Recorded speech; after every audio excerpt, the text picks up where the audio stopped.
Bizim geleceğimizden de haberi var demektir. Her yerde pusu olabilir. Dikkatli ilerleyelim.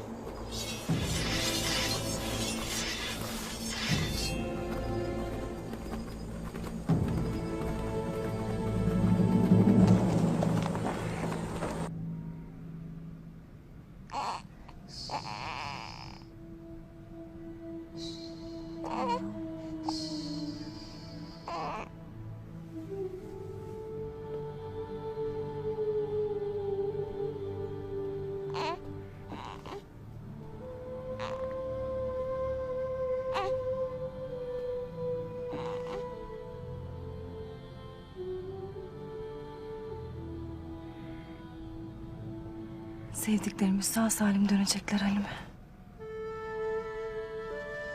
İnşallah Yiğit Alp'i de getirecekler. İnşallah Gökçe.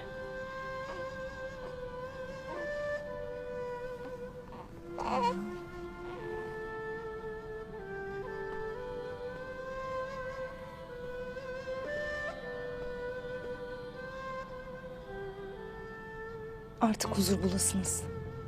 Evladınızla mutlu olasınız isterim. Hep beraber Gökçe. İnşallah hep beraber. Geçmişte sana kötü davrandığım çok oldu. Kalbini de çok kırdım.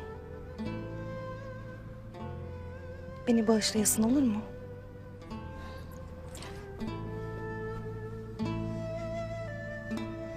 Gayrı benim bir değil, 3 kardeşim vardır. Allah bizi sevdiklerimize kavuştursun Gökçe. Cenk'ten, esaretten kurtarıp bizlerin yanına sağ salim gelmeleri nasip etsin. Amin.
Demek avlanmaya çıktın ha taşlı olan.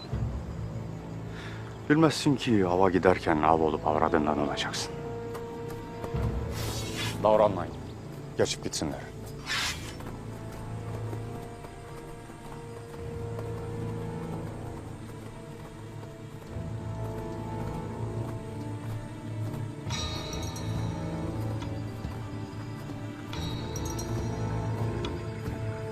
Şurada biraz soluklanalım.